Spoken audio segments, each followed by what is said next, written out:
नमस्कार दोस्तों, स्वागत है आप सबका जीएस विथ लेंस पर। यह चैनल आपका स्टडी पार्टनर है जहां हम बोरिंग टॉपिक्स को इंगेजिंग बनाएंगे और कॉम्प्लेक्स कॉन्सेप्ट को सिंप्लीफाई करने की कोशिश करेंगे। अभी हम लोग एम लक्ष्मीकांत सर की इंडियन पॉलिटी की किताब का 8th एडिशन को कवर कर रहे हैं और पिछले वीडियो में हम लोगों ने फंडामेंटल राइट वाले चैप्टर को शुरू किया था। तो चलिए शुरू करते हैं आज का सेशन, जिसमें हम डिस्कस करेंगे आर्टिकल 12 और 13 को। तो दोस्तों, सबसे पहले बात करते हैं आर्टिकल 12 के बारे में, जिसे डेफिनेशन ऑफ स्टेट भी कहा गया है। यहाँ पे दोस्तों स्टेट का मतलब राज्य, जैसे बिहार, यूपी या महाराष्ट्र नहीं है। यहाँ स्टेट से मतलब है वो सब अथॉरिटीज, इंस्टीट्यूशन और बॉडीज जो पब्लिक पावर एक्सरसाइज करती है और सिटीजन के फंडामेंटल राइट्स को इफेक्ट कर सकती है। मतलब स्टेट सिर्फ सरकार तक लिमिटेड नहीं है, बल्कि उन सब पर अप्लाई होता है जो पब्लिक का काम करते हैं या गवर्नमेंट के कंट्रोल में है। तो चलिए एक एक पॉइंट को समझते हैं। यहाँ पे सबसे पहले आता है गवर्नमेंट और पार्लियामेंट ऑफ इंडिया। मतलब सेंट्रल गवर्नमेंट और उसका पार्लियामेंट दोनों इस डेफिनेशन के अंडर इंक्लूडेड है। यहाँ पे पार्लियामेंट मतलब लोकसभा और राज्यसभा, और गवर्नमेंट मतलब वो एग्जीक्यूटिव जो लॉज को इम्प्लीमेंट करती है। नेक्स्ट है government and legislature of states. मतलब हर राज्य की सरकार और उसकी विधानसभा और विधान परिषद भी स्टेट के डेफिनेशन में आती है। इसका मतलब अगर स्टेट गवर्नमेंट किसी सिटीजन के फंडामेंटल राइट का वायोलेशन करती है तो आप कोर्ट जा सकते हैं। यहाँ पे तीसरा पॉइंट है लोकल अथॉरिटीज, जैसे म्यूनिसिपैलिटीज, पंचायत, बोर्ड्स और ट्रस्ट। ये लोग डायरेक्टली लोकल लेवल पे गवर्नेंस करते हैं।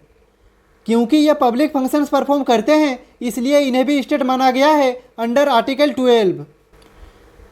और फाइनली आता है अदर अथॉरिटीज, जैसे LIC, ONGC, सेल और ऐसे ही पब्लिक सेक्टर अंडरटेकिंग्स।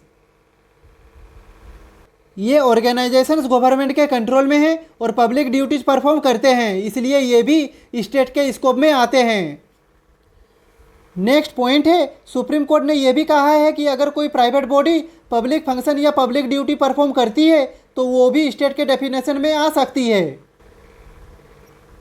मतलब स्टेट होना सिर्फ गवर्नमेंट तक लिमिटेड नहीं है, जो भी पब्लिक का काम करती है वो अकाउंटेबिलिटी के दायरे में आता है। तो दोस्तों, इस स्लाइड में हमने समझा आर्टिकल 12 हमें बताता है कि फंडामेंटल राइट्स सिर्फ गवर्नमेंट के अगेंस्ट नहीं, बल्कि उन सब अथॉरिटीज़ के अगेंस्ट भी एनफोर्स किए जा सकते हैं जो पब्लिक पावर यूज करती है। तो चलिए चलते हैं नेक्स्ट स्लाइड पे। तो अब हम डिस्कस करेंगे आर्टिकल 13 के बारे में, जो फंडामेंटल राइट्स को प्रोटेक्ट करने का एक पावरफुल टूल है। ये आर्टिकल कहता है कि अगर कोई लॉ फंडामेंटल राइट्स के खिलाफ है तो वो इनवैलिड या वॉइड माना जाएगा। तो चलिए इसे स्टेप बाय स्टेप समझते हैं। यहाँ पे सबसे पहला और सबसे इम्पोर्टेंट पॉइंट ये है कि अगर कोई भी लॉ सिटीजन के फंडामेंटल राइट्स को वायलेट करता है तो वो ऑटोमेटिकली नल एंड वॉइड हो जाता है। यहाँ पे जुडिशियरी का एक इम्पोर्टेंट रोल होता है और वो है जुडिशियल रिव्यू, जिसे सुप्रीम कोर्ट आर्टिकल 32 के अंडर और हाई कोर्ट आर्टिकल 226 के अंडर परफॉर्म करती है। अब दोस्तों सवाल उठता है कि आर्टिकल 13 के अंडर लॉ शब्द का मतलब क्या है।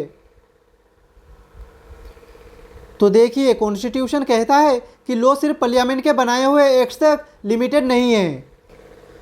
तो ये एक ब्रॉड टर्म है जिसमें permanent laws, temporary laws, delegated legislation और कस्टम एंड यूजेस सब इंक्लूडेड है। यहाँ पे सबसे पहले बात करते हैं परमानेंट लॉज के बारे में। तो देखिए, ये वो लॉज है जो पार्लियामेंट या स्टेट लेजिस्लेचर बनाती है।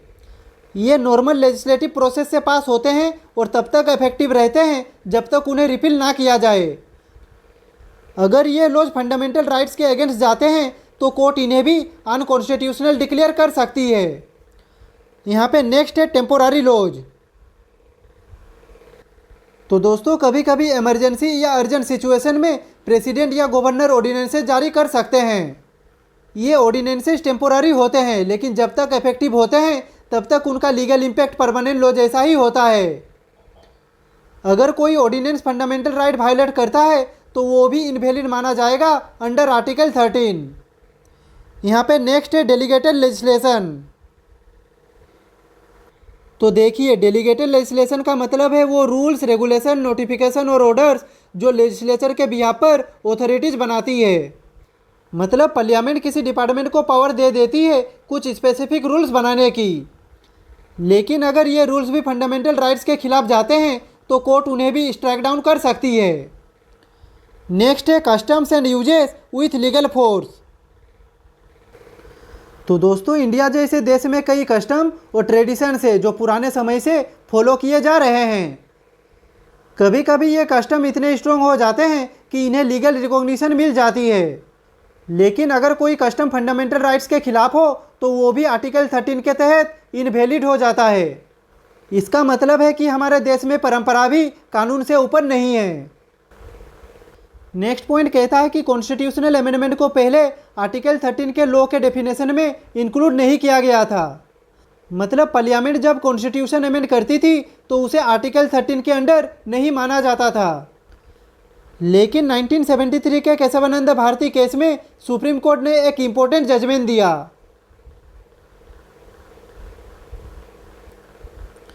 यहाँ पे कोर्ट ने कहा कि अगर कोई constitutional amendment basic structure of constitution को वायलेट करता है तो कोर्ट उसे भी स्ट्राइक डाउन कर सकती है।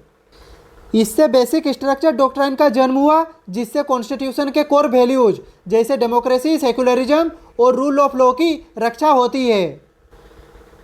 तो दोस्तों, ये था आर्टिकल 13 का एक बेसिक अंडरस्टैंडिंग।